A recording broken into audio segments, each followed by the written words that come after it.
वो उसके करीब जाता है और जाकर उससे कहता है कि मैं आपसे बात करना चाहता हूँ। तो लड़की उसको मना करती है कि मैं यहाँ आपसे कोई बात नहीं करूँगी। तो वो इशारे से उसका नंबर मांगता है। अच्छा। लड़की उसको वेट का कहती है और आगे पीछे हो जाती है। तस्वीरें जब धुल के आई हैं तो अहमद उन तस्वीरों में जहां जहां वो लड़की खड़ी थी, हाँ। जिस चेयर पे वो लड़की बैठी थी, जिसके बराबर में वो लड़की खड़ी थी, उन तमाम जगहों से वो लड़की गायब होती है। जब घर वालों को तजस्सुस हुआ कि बच्चा बाहर ही नहीं आ रहा, उन्होंने दरवाजा नॉक किया, खूब खटखटाया, लेकिन अंदर से खुला नहीं। मजबूरन इनको लॉक तोड़ के दरवाजा खोलना पड़ा।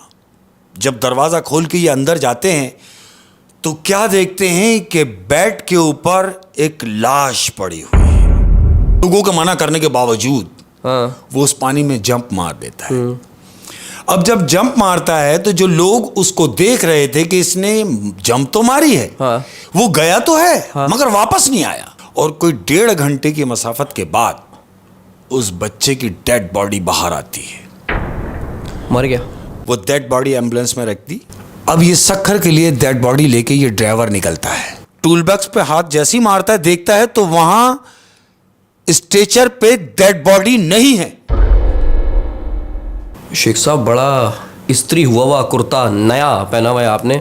आप यकीनन किसी शादी से आ रहे हैं। अरे वाह यार अहमद, तुम्हारी ऑब्जर्वेशन बड़ी माशाल्लाह माशाल्लाह। मैं अभी शादी की तकरीब से ही आ रहा हूँ। शादी की तकरीब से आ रहे हैं, लेकिन आप इतना तैयार होके गए। आपकी किसी ने तस्वीर भी खींची? किसी फोटोग्राफर नहीं? अभी उम्र तस्वीरें खिंचाने की कहाँ रही। लेकिन आजकल के लड़के हो भी बड़े शरारती गए। वो लड़कियों की तस्वीर खींचते हैं और लड़कों की कम खींचते हैं, और बुजुर्गों की तरफ तो देखते ही नहीं। क्या कहा तुमने? किन की तस्वीरें खींचते हैं? लड़कियों की तस्वीरें खींचते हैं। वाह वाह वाह वाह। यानी आपकी इस बात से कि लड़कियों की तस्वीरें खींचते हैं, एक फोटोग्राफर का मैं आपको किस्सा सुनाता हूँ अहमद। फोटोग्राफर का किस्सा? जी हाँ।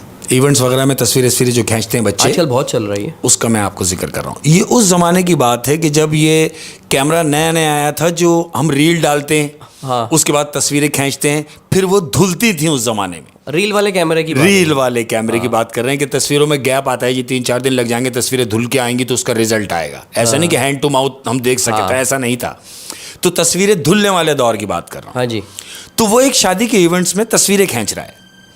अब तस्वीरें खींचते खींचते उसकी नजर पड़ती है एक बच्ची पर, यानी एक जवान खूबसूरत हसीन और जमील लड़की पर। फोटोग्राफर की नजर पड़ती है उस लड़की पर, इवेंट में, उस शादी में एक खूबसूरत लड़की पर। तो वो ये समझ लें कि वो कैमरा उसका वहां रुक जाता है। क्यों रुक जाता है वहां पे? उसकी खूबसूरती को देख के, यानी कमर से नीचे उसके बाल, ये सुराईदार गर्दन, हसीन और जमील लड़की, ये बड़ी बड़ी आंखें। तो अच्छे से अच्छा आदमी रुक जाए तो वो कैमरामैन वहीं रुक गया। पूरा इवेंट एक तरफ, उसने अपना सारा कंसंट्रेट उस लड़की पर रखा। शॉर्टकट में ये बताऊं कि वो उसके दिल को भा गई। अब ये महसूस किया उस लड़की ने कि कैमरामैन मेरी तरफ मुतवज्जो है। फिर उसने इसका रिस्पॉन्ड किया? बिल्कुल किया। उसने हल्का सा जस्टर्ड उसको दिया, उसको भी रिटर्न में उसका रिस्पॉन्स मिला। तो वो इतनी भा जाती है वो बच्ची, वो लड़की, कि वो ये समझ ले कि उसके दिमाग पे सवार हो गई। क्योंकि इंसान खूबसूरती की तरफ अट्रैक्ट होता है। और फिर शादियों में तो लड़कियां इतना तैयार होकर आती हैं। क्या बात है। अब वो लड़का हत्तुल इम्कान कोशिश ये कर रहा है कि मैं किसी तरीके से पता करूं कि ये किन की तरफ से है, आया कि दूल्हा वालों की तरफ से है या दुल्हन वालों की तरफ से है। बड़ी कोशिश की बेचारे ने, लेकिन नाकाम रहा। क्यों? कि वो तो खुद वहां इवेंट में गया है काम करने। वो वहां इनवाइट नहीं है, उनका मेहमान नहीं है, क्योंकि वो अजनबी लोग हैं, अजनबी लोग हैं। बहुत कोशिश की लेकिन उसका पता ना चल सका कि ये किन की तरफ से है।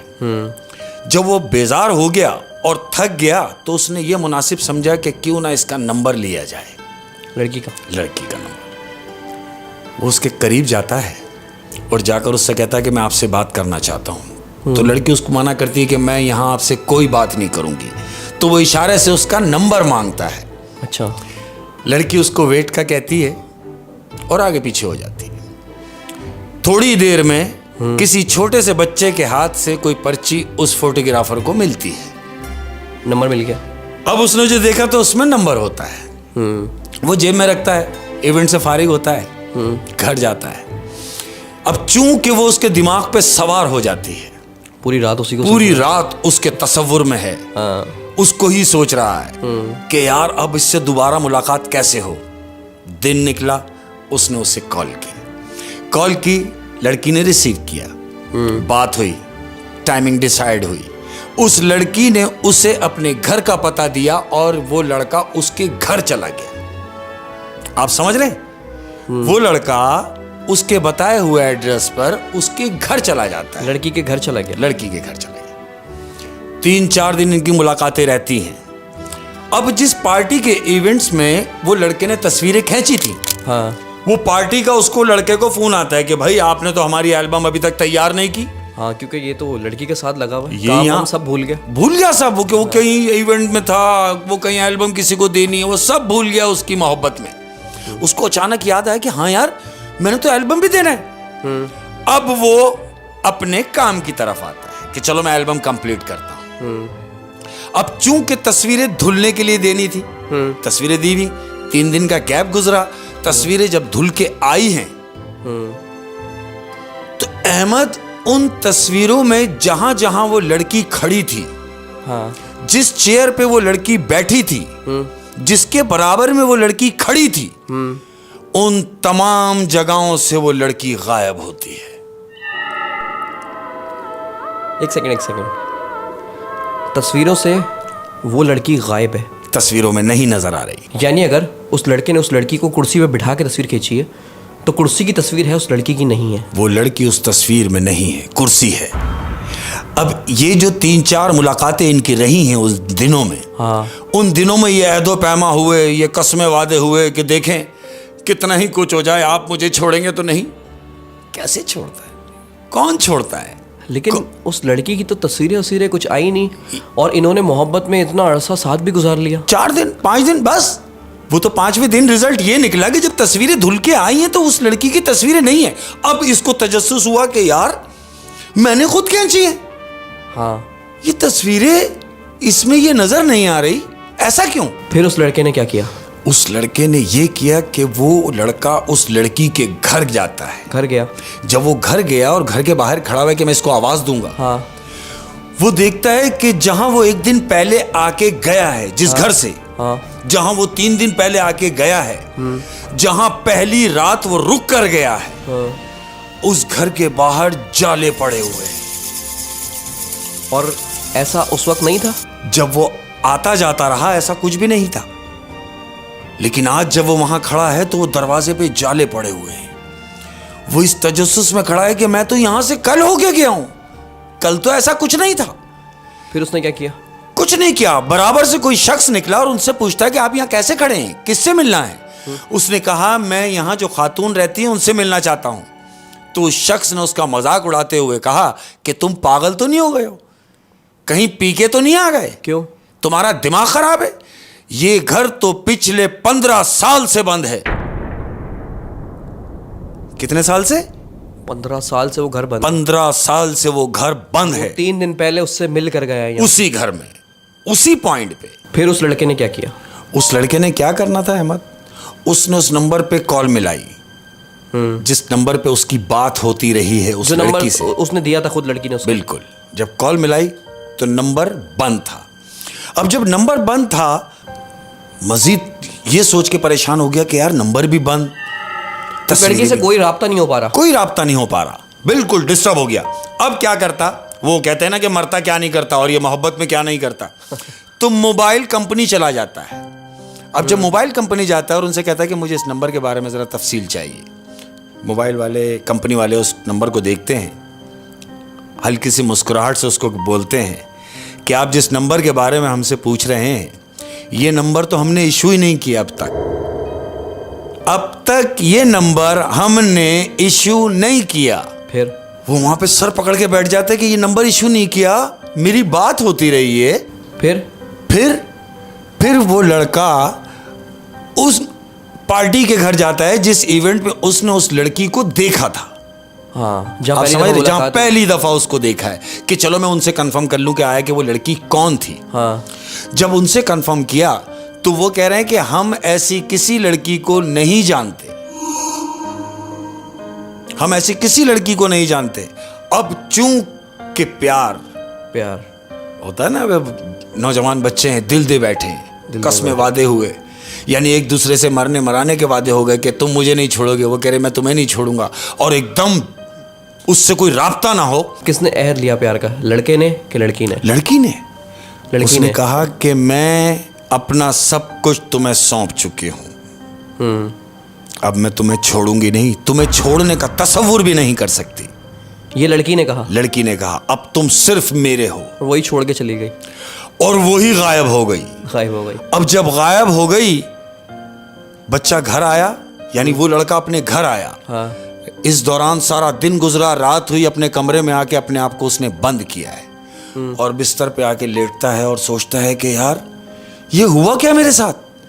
वो सारा फ्लैशबैक में जाके वो सब सीन रिपीट होता है, वो मुलाकातें, वो मिलना, वो जाना, और फिर एकदम ये हो जाना कि राब्ता ना हो, वो घर जहां वो जाके मिलता रहा वहां कोई ना हो, नंबर बंद हो, तस्वीरों का ना आना। ये मतलब एक नॉर्मल सीन था ही नहीं। बिल्कुल नहीं। उसने जिससे मोहब्बत की बेसिकली उसका कोई वजूद ही नहीं है। वजूद नहीं है। फिर उसने अपने आप को कमरे में बंद कर लिया। कमरे में बंद कर लिया। 2 दिन उसने अपने आप को कमरे में बंद रखा। जब घर वालों को तजस्सुस हुआ कि बच्चा बाहर ही नहीं आ रहा, उन्होंने दरवाजा नॉक किया, खूब खटखटाया, लेकिन अंदर से खुला नहीं। मजबूरन इनको लॉक तोड़ के दरवाजा खोलना पड़ा। जब दरवाजा खोल के ये अंदर जाते हैं तो क्या देखते हैं कि बेड के ऊपर एक लाश पड़ी हुई है, उस लड़के की लाश कि जो प्यार कर बैठा, जो फोटोग्राफर था। उसे नहीं पता था कि वो किससे दिल लगा बैठा।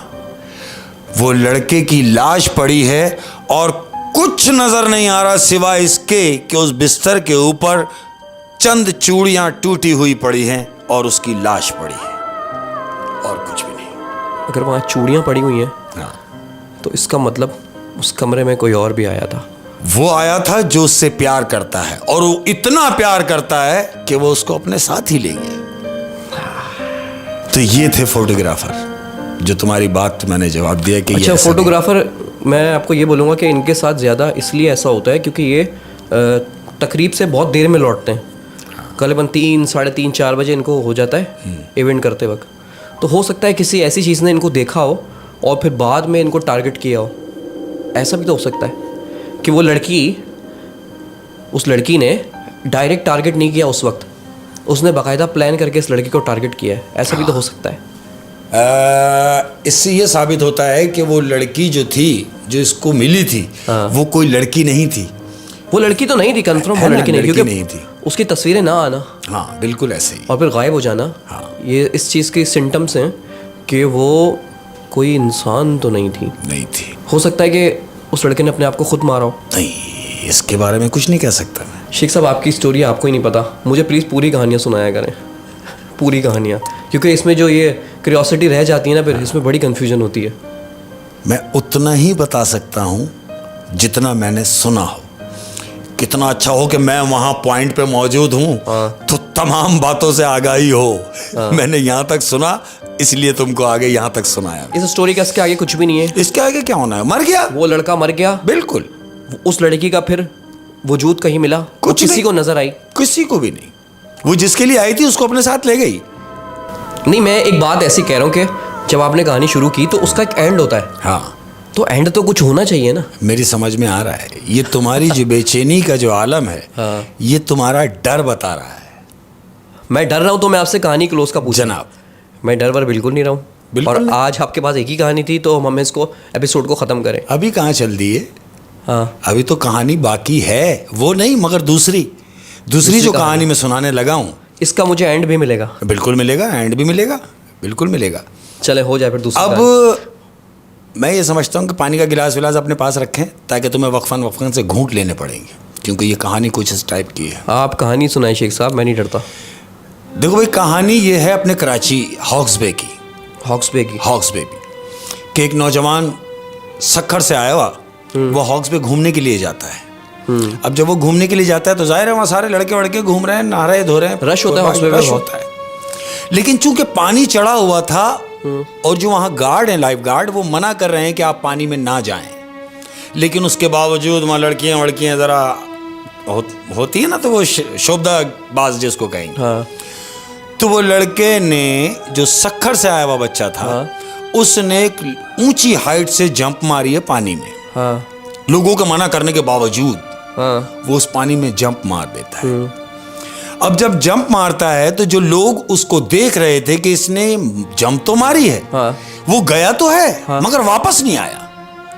अब जब वापस नहीं आया तो जितने भी लोग उसको देख रहे थे उसकी तरफ मुतवज्जा थे कि हाँ यार, इसने इतनी ऊंची हाइट से जंप मारी है और ये वापस नहीं आया।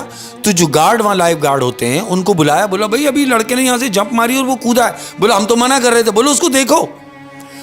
तो अल्लाह उनको जिंदगी दे, जो जाने बचाने वाले बच्चे वहाँ होते हैं, उन्होंने अपनी जान पे खेल के उस समंदर में डुबकी मारी है। हाँ। और कोई 1.5 घंटे की मसाफत के बाद उस बच्चे की डेड बॉडी बाहर आती है। मर गया वो लड़का, मर गया है। मर गया और मरने के बाद जब उसकी तलाशी ली गई तो उसके पास से उसका जो आईडी कार्ड निकला वो सक्खर के एड्रेस का था। सक्खर का लड़का था, सक्खर से आया हुआ था। अब यहाँ उसका, चूंकि कराची में कौन था उसको कहाँ ढूंढते कि ये कौन है। अब उसकी डेड बॉडी उसके घर ही पहुंचाने का काम था। हाँ। यहाँ उसे गुसल दिया गया, कफन अफन किया गया। अब डेड बॉडी उसके आबाई गांव यानी सक्खर लेके जाने, तो एक एम्बुलेंस जो हमारे यहाँ फलाही काम करती हैं, हाँ। उनमें से एक अदद एम्बुलेंस का अरेंज किया गया। वो डेड बॉडी एम्बुलेंस में रख दी। अब ये सक्खर के लिए डेड बॉडी लेके ये ड्राइवर निकलता है, अकेला निकल गया, अकेला। हाँ। डेड बॉडी पीछे डालता है, हाँ। और ये सक्खर के लिए निकल जाता है। हाईवे पे गाड़ी दाखिल होती है। हाँ। गाड़ी चल रही है। अब यही सोच के कि यार मैं रात में ये बॉडी वहाँ छोड़ के सुबह मुझे रिटर्न भी होना है। हाँ। यही तजस्सुस में ये गाड़ी चला रहा है, गाड़ी रनिंग में है। हाईवे पे चली गई, दूर तक सन्नाटा, अंधेरा, गुप्त, फुहार पड़ रही है, वाइपर चल रहे हैं। हाँ। और ये जा रहा है, ये और डेड बॉडी साथ में है। तो अचानक बीच हाईवे पे ब्लास्ट की आवाज आती है। अब जो ब्लास्ट की आवाज आती है तो गाड़ी लड़खड़ाती है। क्यों? कि ड्राइवर साइड का जो टायर है वो ब्लास्ट हो गया है, टायर फट गया है। इसने गाड़ी साइड में लगाई और फौरन जाके कि जी मैं जैक निकाल के स्पेयर व्हील निकालता हूँ। स्पेयर व्हील तो निकलता है लेकिन गाड़ी में जैक मौजूद नहीं है और उस आसपास कोई भी नहीं है, दूर तक कोई नहीं है। फिर उसने क्या किया? वो इस तजस्सुस में खड़ा है कि अब क्या किया जाए। अचानक उसके कांधे पर एक हाथ आता है। अब जब हाथ आता है तो ये एकदम घूमता है और वो जो पीछे खड़ा हुआ शख्स है वो इससे कहता है कि माचिस है आपके पास, मैंने सिगरेट जलानी है। वहां तो आसपास कोई भी नहीं था, दूर तक कोई नहीं था। आसपास तो छोड़ो अहमद, दूर तक कोई नहीं था। ये उसको देख के घबरी में जेब में हाथ डाल के तो लाइटर निकाल के उसको देता है। अच्छा। वो शख्स सिगरेट जलाता है और उससे कहता है कि आप कुछ परेशान लग रहे हैं। उसने उससे अपना मामला शेयर किया कि हाँ परेशान तो हूं, मेरा टायर ब्लास्ट हो गया है। उसने बोला परेशान ना हो, आइए मैं आपकी मदद कर देता हूं। वो शख्स टायर की तरफ जाता है और उससे जाके कहता है कि आपके पास जैक? उसने बोला जैक तो नहीं है। बोला स्पेयर व्हील? बोला वो मैंने वो ला के रख दिया स्पेयर व्हील। बोला अच्छा तो फिर एक काम कीजिए, कोई राड दे दीजिए, कोई लोहे का राड मुझे दे दें जो मुझे सपोर्ट मिल जाए। अच्छा। अब ये राड लेने के लिए गाड़ी में आया है ड्राइवर आया गाड़ी में। जब गाड़ी में आता है तो जो डेड बॉडी रखी हुई है उसके नीचे बॉक्स होता है जो टूल बॉक्स कहलाता है। हाँ। ये गाड़ी की तरफ आता है, टूल बॉक्स पे हाथ जैसे ही मारता है, देखता है तो वहां स्ट्रेचर पे डेड बॉडी नहीं है। अब ये सोचने में ही है कि ये लाश कहां है। तो अचानक इसके कांधे पे हाथ आता है और कहता है परेशान ना हो, मैं तुम्हारी मदद के लिए आया हूं और उम्मीद करता हूं कि मैं तुम्हारी मदद कर रहा हूं, तुम मेरी मदद करोगे। क्या कह रहा है? मैं तुम्हारी मदद करूंगा और तुम मेरी मदद करोगे। 5 मिनट में वो टायर बदल देता है। 5 मिनट में टायर बदल दिया, टायर चेंज कर देता है और कहता है यार मेरे हाथ खराब हो गए। हाँ। तो तुम कोई गंदा कपड़ा गाड़ी से मुझे ला दो। अच्छा। और वो ड्राइवर कपड़ा लेने के लिए जाता है एम्बुलेंस के वो दरवाजे की तरफ जहां पे कपड़ा पड़ा होता है। टूल बॉक्स के पास कोई कपड़ा हो तो वो कपड़ा लेने के लिए वहां जाता है। हाँ। कपड़ा लेके जब ये वापस उस शख्स को देता है कि हाथ साफ कर लिए जाए, वहां जाके देखता है तो वो शख्स नहीं है। जिसने टायर लगाया वो वहां नहीं है। नहीं है। वो दौड़ के जाता है गाड़ी के अंदर की तरफ जहां स्ट्रेचर था। वो जब दौड़ के आता है तो वही शख्स जो टायर लगा रहा था वो स्ट्रेचर पे लेटा हुआ है, मरा हुआ। मरा हुआ। वो डेड बॉडी है, वो जो लेटी हुई है। तो उसने पहले उस शख्स को देखा नहीं था? नहीं, बिल्कुल नहीं। यानी उस शख्स ने उसको देखा नहीं था कि ये डेड बॉडी किसकी है। ये उसको उस वक्त पहचाना कि ये तो मेरा टायर लगा रहा था अभी, और ये यहां लेटा हुआ है। अब ये जितनी भी अरबी इसको आती थी उसने सारी पढ़ दी। तो जब उसको पता लग गया कि ये जो मेरा टायर लगा रहा था ये एक डेड बॉडी थी, बिल्कुल। तो ये शख्स भागा नहीं निकल के एम्बुलेंस वाला? भागना नहीं था उसको, क्योंकि इंसानियत भी कोई चीज है अहमद। उसके दिमाग में सिर्फ एक बात चल रही थी क्या? कि मैं आपकी मदद कर रहा हूं और आप भी मेरी मदद करेंगे। उसकी मदद क्या? उसकी मदद ये थी कि उसका जनाजा उसके घर वालों तक पहुंचाया जाए, ये उसकी मदद थी।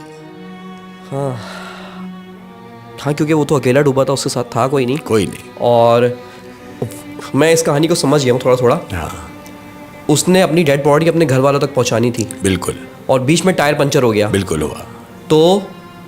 और अगर कोई टायर पंचर लगाने वाला ना आता, हाँ, तो उसकी डेड बॉडी वहीं रोड पे रह जाती, बिल्कुल रह या जाती। खराब हो जाती, बिल्कुल हो जाती, बदबू तो छोड़ उसने देती। बदबू छोड़ जाती।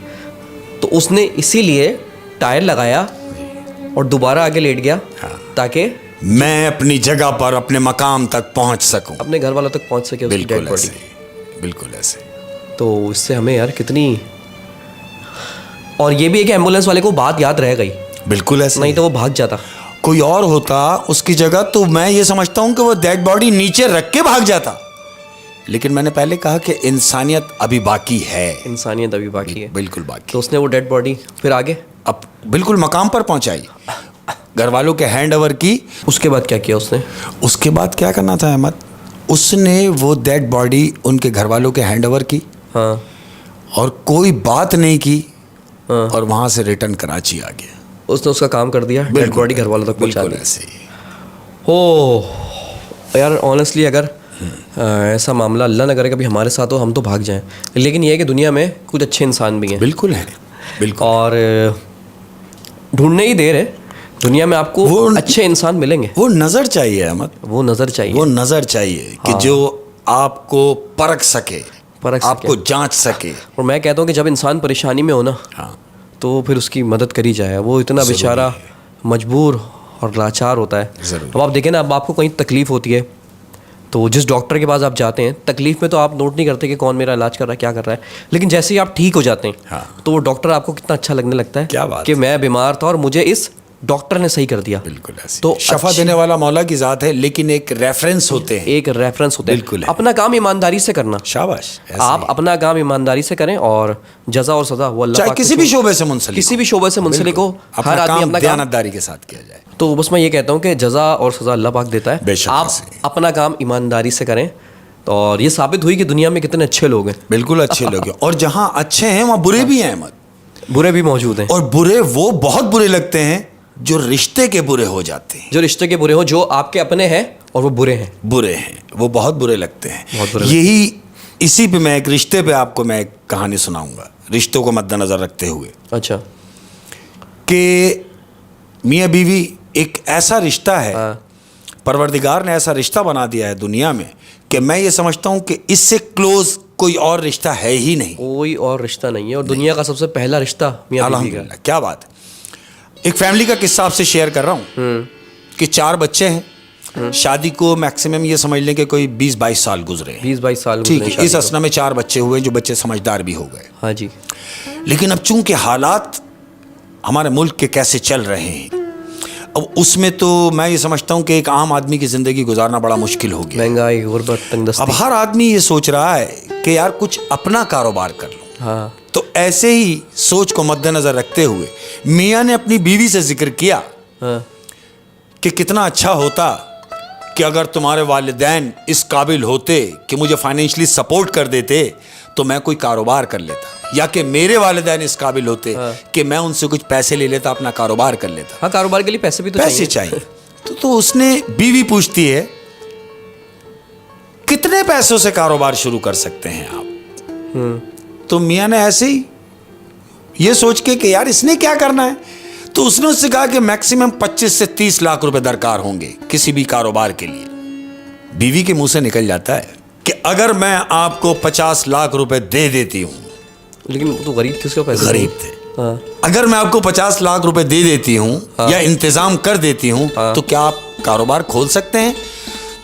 तो वो पूरी बॉडी उसकी तरफ घुमा के बोलता है, ये कैसी बात कर रही हैं कि 50 लाख रुपए अगर मुझे मिल जाएं, मैं तो बहुत अच्छा सा कारोबार खोल सकता हूं, लेकिन तुम 50 लाख रुपए मुझे कहां से दोगी?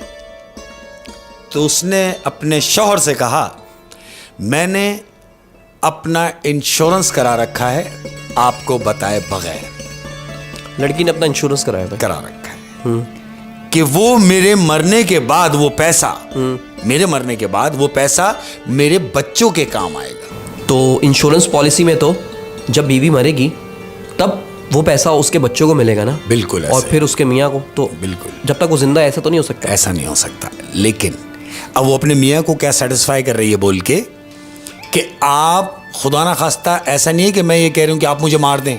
इतना प्यार था दोनों में। इतना प्यार था दोनों में। तो बीवी ने उससे कहा कि आप इसके लिए परेशान ना हो, मेरी कुछ दोस्त हैं यूनिवर्सिटी के टाइम की, मेडिकल लाइन में, जो आज की टॉप डॉक्टर बन चुकी है। मैं इस सिलसिले में उनसे कुछ पता करती हूँ, कुछ मालूमात करती हूँ, शायद कुछ हल निकल जाए। वो इस काम में उस लड़की का साथ देंगी। बिल्कुल ऐसे ही कि मैं अपनी दोस्तों से मदद देती हूँ, तो इसके लिए मुझे एक दिन दरकार है। अच्छा। शौहर ने कहा ठीक है भाई, आप मुझे इसका कल जवाब दे दीजिएगा। दिन गुजरा, शौहर दूसरे दिन अपने काम से चला गया, काम से वापस आया। काम से वापस आने के बाद खाने पे बैठे मियाँ बीवी, बेहतरीन, बच्चे बच्चे सब साथ में। शौहर ने ऐसी रफली पूछ लिया कि भाई वो क्या हुआ तुम्हारे मरने का, मजाक के अंदाज में। तो बीवी ने कहा आप मुझे मरा हुआ देखना चाहते हैं? उसने बोला ऐसा नहीं है खुदा ना खास्ता। तो कह रही है मैं मरूंगी भी नहीं खुदा ना खास्ता, मैंने मशवरा किया है। उसने बोला क्या पूछा? तो कहने लगी मेरी जो दोस्त हैं जो आज की टॉप डॉक्टर हैं, उन्होंने ये कहा है कि एक ऐसा इंजेक्शन है कि जिसे आप लगा दें तो कम से कम 6 घंटे आप मुर्दा हालत में रहेंगे। कितने घंटे? 6 घंटे बेहोशी, यानी 6 घंटे बिल्कुल आप बेहोश रहेंगे, यानी लोग आपको मुर्दा ही तस्वुर करेंगे, सक्कत नहीं होगी आप में, हिल भी नहीं सकते। शौहर ने कहा फिर क्या करेंगे? कह रही कुछ नहीं, आप मुझे वो इंजेक्शन लगाएंगे, हाँ, सबको मेरे मरने का बताएंगे, और वो 6 घंटे के पीरियड के अंदर अंदर आप मुझे दफना देंगे। जब आप मुझे दफना देंगे, 6 घंटे गुजरने से पहले आपने मुझे निकालना है, ये मेहरबानी करनी है। जिंदा बेहोशी की हालत में दफनाना है जनाब, और 6 घंटे बाद मुझे प्लान के वापस मुताबिक उसका शौहर उसको निकाल लेगा, कब्र वहां से निकालेगा। फिर उस औरत का जिगरा देखें, ऐसा ही हुआ, जितना प्लांटेड था वही हुआ कि शौहर ने इंजेक्शन लगाया, लड़की का मरने का ढोंग किया, उसका कफन दफन हुआ, उसे जाके दफना दिया गया। सब लोग आहिस्ता आहिस्ता कब्रिस्तान से बाहर निकल रहे हैं, शौहर भी बाहर निकल रहा है। अब चूंकि इंसान है, उसके दिमाग में भी खन्नास, वो ये सोचता हुआ जा रहा है कि जब मैंने इसे दफना दिया, इसके मरने के बाद वो 50 लाख मुझे मिलने वाले हैं, तो फिर इसको निकाल के क्या करेंगे? ओह माय गॉड, शौहर के दिल में ये लालच आया, लालच आ गया कि अब ये कब्र के अंदर चले गई है, गई, और पैसा भी मुझे मिल जाएगा इंश्योरेंस से, तो अब मैं इसको निकाल के क्या करूंगा? और जब तक मैं नहीं निकालूंगा तो ये खुद भी नहीं निकल सकती। निकल ही नहीं सकती। फिर बिल्कुल ऐसे ही है, वो नहीं निकल सकती। ये सोचता हुआ वो कब्रिस्तान छोड़ रहा है कि मैं इसको निकालूंगा नहीं, इसे अंदर ही पड़ा रहने दो। फिर 6 घंटे गुजर गए। हाँ, अब जब 6 घंटे गुजर गए, उसका पीरियड पूरा हो गया इंजेक्शन का। हाँ। वो 6 घंटे बाद वो लड़की होश में आ जाती है कब्र में। अब जब कब्र में उसकी आंख खुली तो वो तो बेड पे बेहोश हुई। हाँ, वो कब्र से आवाज लगा रही है कि कोई है, कोई है जो मुझे यहां से बाहर निकाले। वो तो कब्रिस्तान है। तो वो इंजेक्शन का असर खत्म हुआ और वो कब्र से चिल्ला रही है कि मुझे बाहर निकालो। बिल्कुल, आसपास तो कोई भी नहीं होगा कब्रिस्तान में। इत्तेफाक से इत्तफाक कहो, ये अल्लाह की मेहरबानी कहो कि उस पे मौला मेहरबान था। इत्तफाक से एक गौरकन कब्र को पानी डाल रहा है और उसको आवाज़ आती है कि किसी कब्र से आवाज़ आ रही है कि मुझे यहाँ से निकालो। अब चूंकि वो गौरकन है, वो दौड़ता हुआ कब्र की तरफ जाता है, तो वो देखता है कि ये कब्र तो ताज़ी है, आज की है, इसमें से आवाज़ आ रही है। तो वो आवाज़ें तेज तर होती चली गई कि मुझे निकालो, मैं जिंदा हूं, मुझे निकालो, मैं जिंदा हूं, ये आवाज आई। ये कि मैं जिंदा हूं, खुदा के लिए मुझे बाहर निकालो। अब जब ये आवाज आती है तो वो गौरकन मट्टी हटाता है, कब्र खोदता है, कब्र खोदता है, वो लड़की जिंदा बाहर निकलती है। ओह, फिर वो गौरकन ने उसको बाहर निकाल लिया। गौरकन ने बाहर निकाला तो लड़की ने बाहर निकलते ही पहला सवाल उससे जो किया है वो ये है कि मुझे दफनाए हुए कितनी देर हुई। गौरकन उसको टाइम बताता है, वही 6 घंटे 6.5 घंटे पहले का। अच्छा, कि आपको दफनाए हुए अभी तो 6 घंटे गुजरे हैं, बमुश्किल 6.5-7 घंटे हुए हैं, अभी आपको दफना के गए। फिर अब वो लड़की जो ये इंतजार कर रही है कि उसका शौहर आएगा, क्योंकि टाइमिंग थी बंधी हुई कि तुम मुझे निकालोगे, वो कब्रिस्तान में बैठ जाती है अपने शौहर के इंतजार में। 6 घंटे, 8 घंटे, 10 घंटे, वो रात गुजरी, उसका शौहर नहीं आया, क्योंकि उसके दिल में तो लालच आ चुका है, लालच आ चुका था। अब जब नेक्स्ट डे हुआ है, जैसे ही दिन क्रॉस हुआ है, वो लड़की अपने घर जाती है, जिस घर से उसका जनाजा लेके निकले हैं लोग। वो लड़की अपने घर जाती है और सीधा अपने बेडरूम में, जो उसका बेड था वहां, उस हालत में वो बेड पे लेटती है जाके, कफन की हालत में। अब चूंकि शौहर ड्यूटी से वापस घर आया, बच्चे सब वापस घर आए, अब जब शौहर कमरे में दाखिल हुआ है तो उसने देखा कि वो उसकी बीवी जो मर चुकी है उसकी नजर में, वो तो उसके घर में मौजूद है। तो वो शोर करता है ये बोल के लोगों को जमा करने के लिए कि मैं कहूं कि मेरी बीवी जिंदा होने का ढोंग कर रही है और ये एक लाश है। तो शोर करता है कि मुझे बचाओ, मुझे बचाओ, मेरे घर में लाश आ गई है, मुझे बचाओ। लड़की कहती है कि बकवास बंद करो, मैं जिंदा हूं, मैं मरी नहीं। और चूंकि मैं समझ गई हूं तुम्हारे दिमाग को और तुम्हारी चाल को कि तुमने सारी रात गुजरने दी और मुझे कब्रिस्तान लेने नहीं आए, जबकि मेरी और तुम्हारी कमिटमेंट थी कि तुम 6 घंटे बाद मुझे निकालोगे। अब आदमी क्या, हाँ ये तो थी, मुझे माफ कर दो। कहती है नहीं, ये इस बात का अजाला नहीं है कि मैं तुम्हें माफ कर दूं। तुम्हारे लिए सिर्फ इतना ही काफी है कि तुम्हें कुछ नहीं मिलना, तुम्हें कुछ नहीं मिलेगा। मैं आज सारा कुछ जाके पुलिस में ये बताऊंगी कि ये सब ढोंग था, ये मेरे मियाँ का ढोंग था, ये मेरे मियाँ का प्लान था। अगर तुम अपने वक्त पे आ जाते और मुझे ले जाते तो आज तुम्हारी जिंदगी कुछ और होती। चूंकि तुमने मेरे साथ फ्रॉड किया, उसने लालच किया, अब तुम्हारी जिंदगी कुछ और होगी। ये है लालच। हो शेख साहब, कहाँ से निकाल कर लाते हैं आप ऐसी कहानियाँ।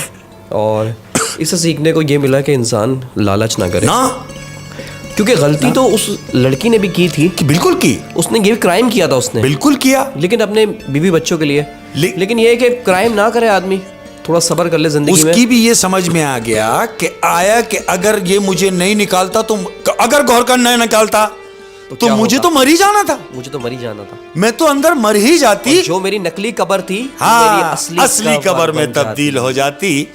ये था। तो ये कि उस लड़की को भी सीखने का सबक मिला, बिल्कुल बिल्कुल, और उसके लालची शौहर को भी सीखने का सबक मिला।